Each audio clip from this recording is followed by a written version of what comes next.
나는 사우디아라비아에 살아요.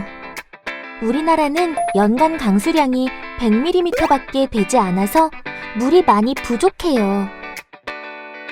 그래서 극지방에 있는 빙산을 들여오려고 한 적도 있었대요. 물이 부족해서 생기는 문제들을 해결하기 위해서였죠. 하지만 여러 가지 문제가 있었어요. 어떻게 가져오지? 오는 동안 녹는 것을 어떻게 막을까?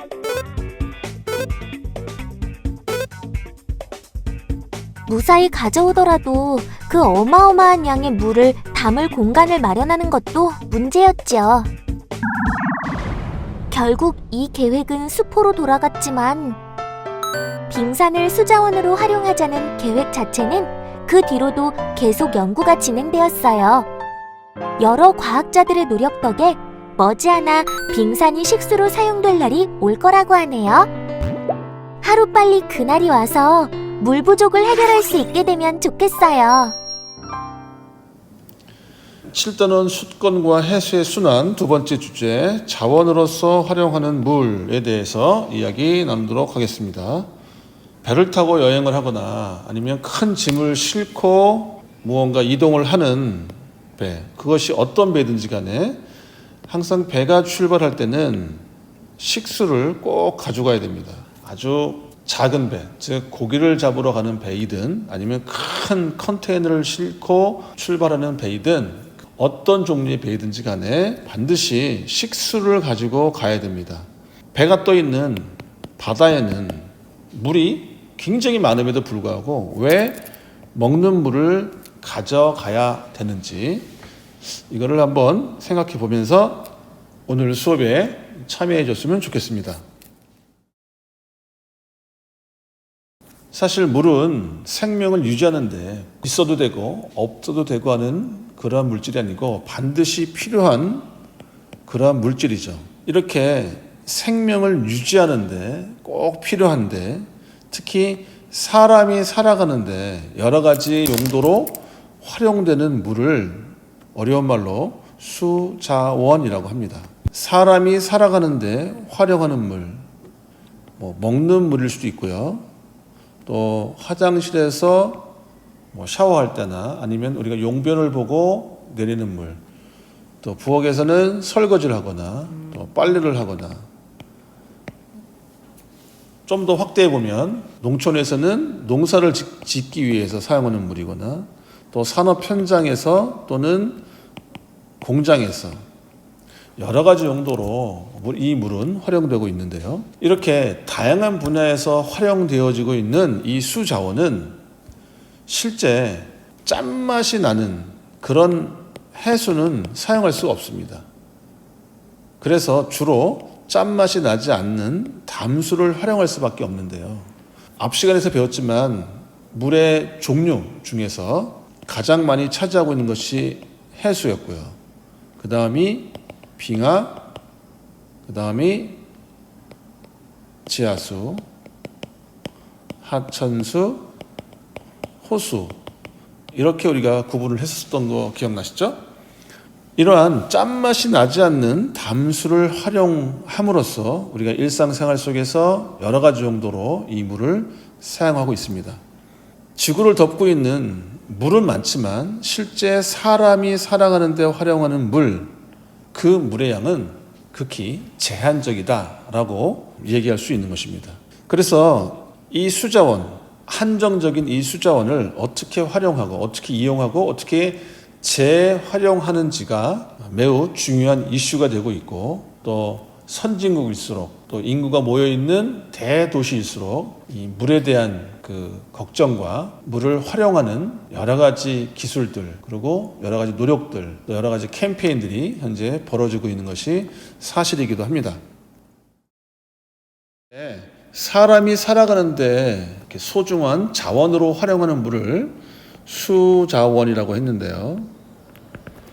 이 수자원의 용도로 쉽게 활용할 수 있는 물, 그것이 대표적으로 하천수, 호수, 지하수 같은 것들을 우리가 직접 활용할 수가 있습니다. 이러한 물들을 짠맛이 나지 않는 물, 그래서 담수라고 하고요. 바로 활용할 수 있는 그런 특징이 있습니다.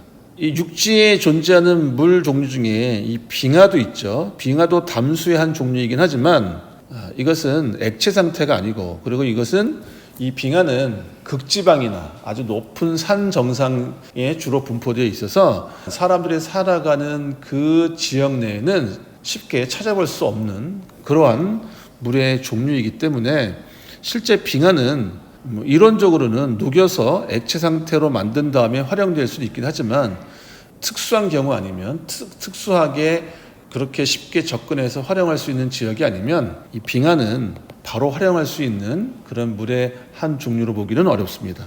또 한 가지, 해수는 앞서도 말씀드린 바와 같이 엄청난 많은 양이 바다를 덮고 있지만 짠맛이 있기 때문에 짠맛을 내는 그 성분으로 인해서 오히려 해수를 마시면 오히려 갈증이 더 심하게 일어나는 그러한 현상으로 인해서 바닷물은 식수로 바로 활용할 수가 없습니다.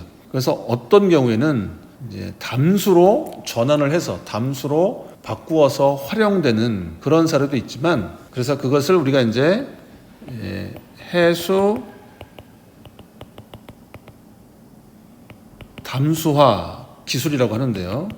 우리나라의 큰 기업 중에서도 이 해수 담수화 기술이 굉장히 앞선 그런 기업들도 있습니다. 그래서 물이 매우 부족한, 절대적으로 강수량이 부족하고 또 건조한 지역인 그 중동 지역에 있는 많은 나라들, 거기는 이제 주로 자원이 수자원보다는 이 연료, 즉 그 석유, 크루드 오일이 많이 나오는 그런 지역이다 보니까 경제적으로는 굉장히 풍요롭고 부자인 나라는 맞지만 상대적으로 이 물이 부족하다 보니까 굉장히 애를 먹고 있죠. 그래서 주로 물을 사와서 먹고 또 활용하는 그런 나라들인데, 몇 년 전부터는 이런 해수 담수화 기술을 적용을 해서 바다 근처에 이런 플랜트 시설을 설치하고 수십 킬로, 수백 킬로 떨어져 있는 도시까지 이 해수를 끌어와서 담수로 만들어 주는, 그래서 그 만들어진 담수를 여러 가지 일상생활의 용도로 활용하는 그런 기술이 현재 적용되어지고 또 사용되고 있지만, 이 또한도 특수한 지역에 국한되어 있고, 무엇보다 이 기술은 매우 많은 자본, 즉 돈이 들어가고요, 또 엄청난 많은 시간과 노력과 에너지가 필요한 시설이다 보니까 특수한 경우 아니면 사실 적용하기가 그렇게 쉽지가 않습니다. 가장 큰 이유는 돈이라고 얘기할 수 있겠죠. 경제적인 부담이 매우 큽니다. 대부분의 나라에서는 강물이나 또 고여 있는 호수나 지하에 있는 이런 지하수를 적극적으로 활용함으로써 일상생활 속에서 또 여러 가지 산업활동 또는 농업활동에 활용하고 있다는 것입니다. 우리나라의 경우에는 가장 많이 사용하고 있는 용도로는 농업용수가 가장 많이 사용되어지고요. 또 생활용수,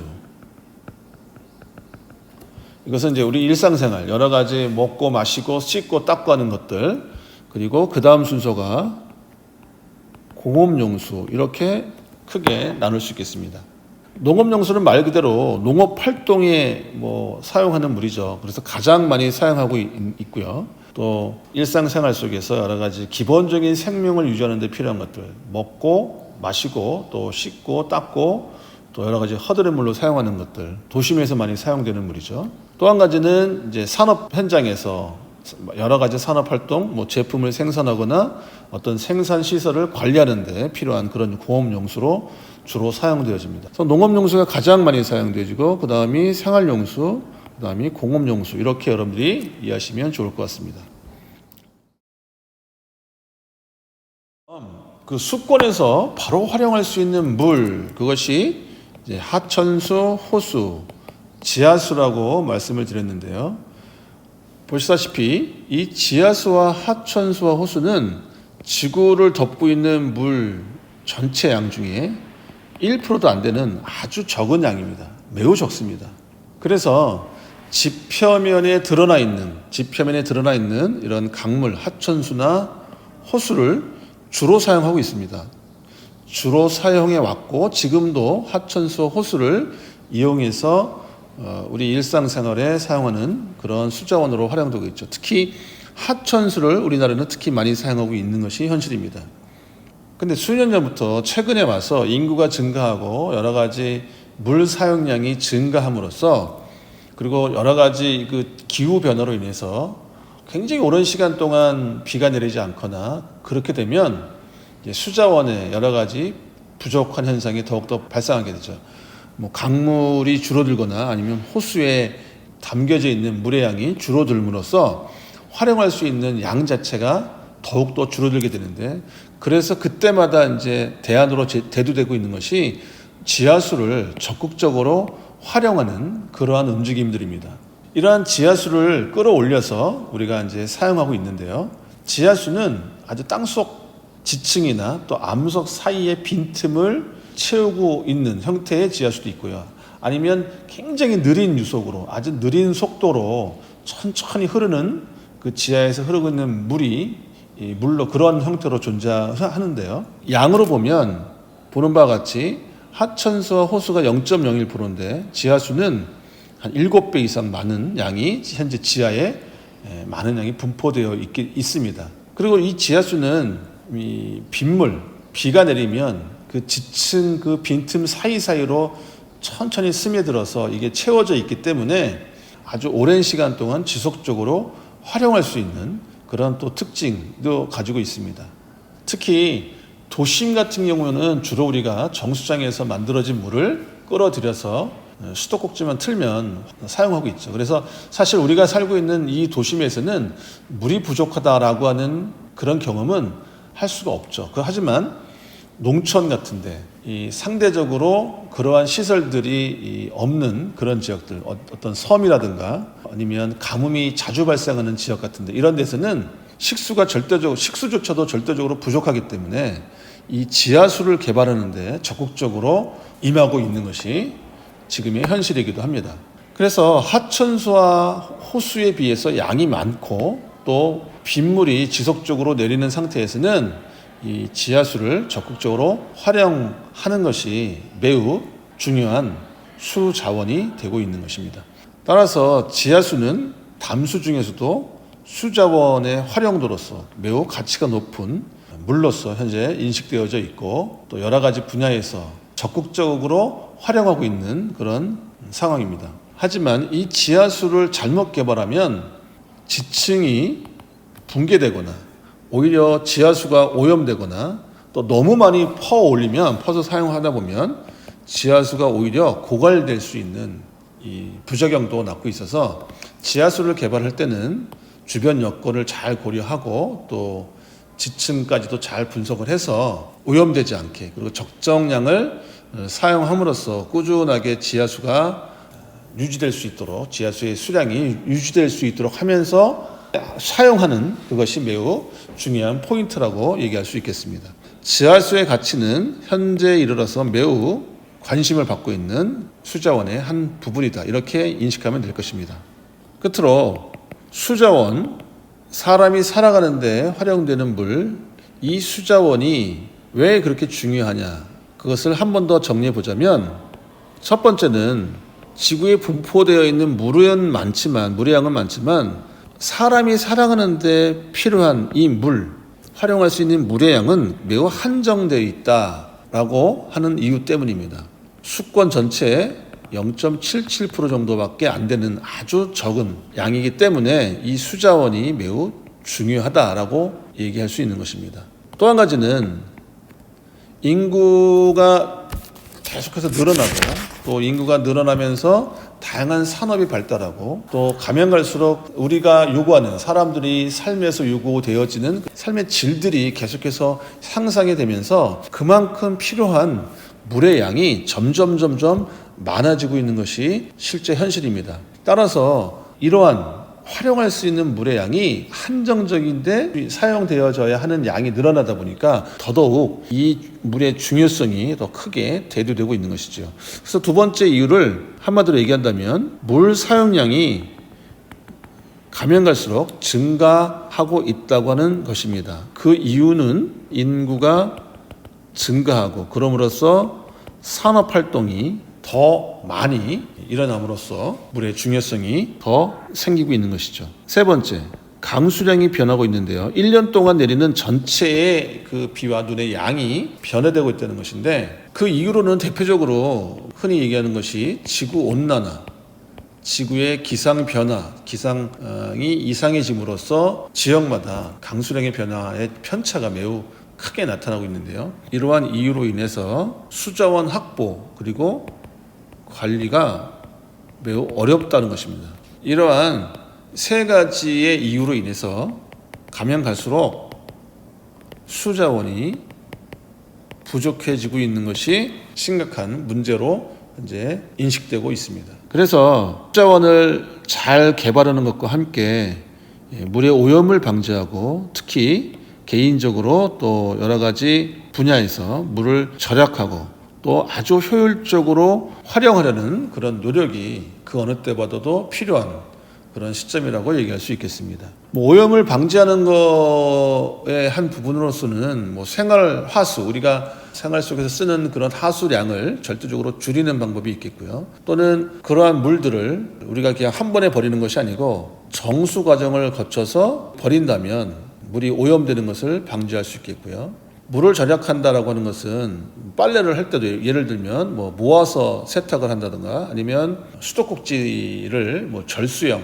물을 아낄 수 있는 그런 절수형 수도꼭지를 사용한다든가, 또 아파트에서 주로 살고 있는데요. 만약에 이제 단독주택에 사는 친구들이라면 빗물을 모아서 그 모아진 빗물을 허드렛 물로 잔디에 물을 주거나 아니면 나무에 꽃에 물을 주거나 하는 형태로 활용한다면 물을 좀 절약할 수 있지 않을까 생각이 되어지고요. 또 국가적인 차원에서는 수자원을 확보하기 위해서, 수자원을 꾸준하게 확보하기 위해서 아까 얘기한 것처럼 지하수를 개발한다든가 아니면 특정 지역에 또 댐을 건설해서 일정량 물을 항상 확보해 놓을 수 있는 그러한 시설 준비하든가, 또는 아까 얘기했던 것처럼 해수의 담수화 기술을 활용함으로써 바다에 아주 널려 있는 굉장히 많은 양의 바닷물을 적극적으로 담수로 활용할 수도 있겠다. 이러한 것들이 여러 가지 측면에서 이제 비용이 많이 들 수도 있고 또 기간이 많이 들 수도 있고 하기 때문에 쉽지가 않은데, 우리가 각 가정에서 여러분들이나 선생님이 일상적인 생활 속에서 물을 절약하고 물의 오염을 방지하려고 하는 그런 인식을 가지고 조금이라도 한 가지만이라도 우리가 실천한다면 오늘 수업을 들은 보람이 있겠습니다. 이처럼 물은 우리에게 매우 소중한 자원이 되고 있습니다. 과거에도 그렇고 지금도 그렇고 앞으로도 시간이 가면 갈수록 이러한 물은 더욱더 소중한 자원으로서 인식이 되어질 텐데요. 계속해서 늘어나고 있는 이 물의 양, 활용하고자 하는 이 물의 양이 늘어나고 있고 또 그만큼 또 오염되는 물의 양도 또 늘어나고 있기 때문에 적극적인 수자원의 개발과 함께 가정에서는 물을 절약하고 효율적으로 활용하려는 그런 노력이 필요할 것입니다. 교과서 243쪽 스스로 확인하기 첫 번째 문제, 사람이 살아가는데 활용하는 물을 수자원이라고 합니다. 두 번째, 인구가 늘어나고 산업이 발달하여 삶의 질이 향상되면서 필요한 물의 양은 계속해서 증가하고 있죠. 세 번째, 건조한 지역에서는 하천수와 호수가 쉽게 마를 수 있기 때문에 수자원으로서 지하수를 주로 활용합니다. 지하수의 가치를 설명해 보자. 정리해보면 첫 번째, 호수나 하천수에 비해 양이 많다. 두 번째, 빗물로 인해 지속적으로 활용 가능하다. 이렇게 정리할 수 있겠습니다. 호수, 하천수에 비해서 양이 많다라고 하는 때문에 가치가 있고요. 또 빗물로 인해서 지속적으로 활용이 가능하다라고 하는 것이 지하수가 가지고 있는 가치라고 우리가 정리할 수 있겠습니다. 이상으로 두 번째 주제인 자원으로 활용하는 물에 대해서 살펴봤습니다.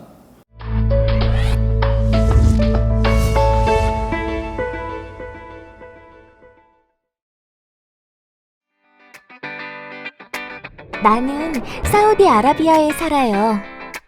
우리나라는 연간 강수량이 100mm밖에 되지 않아서 물이 많이 부족해요. 그래서 극지방에 있는 빙산을 들여오려고 한 적도 있었대요. 물이 부족해서 생기는 문제들을 해결하기 위해서였죠. 하지만 여러 가지 문제가 있었어요. 어떻게 가져오지? 오는 동안 녹는 것을 어떻게 막을까?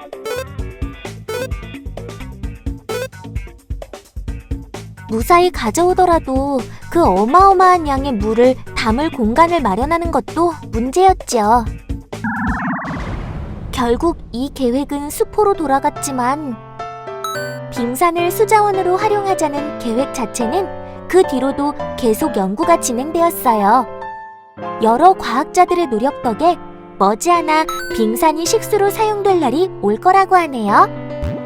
하루빨리 그날이 와서 물 부족을 해결할 수 있게 되면 좋겠어요.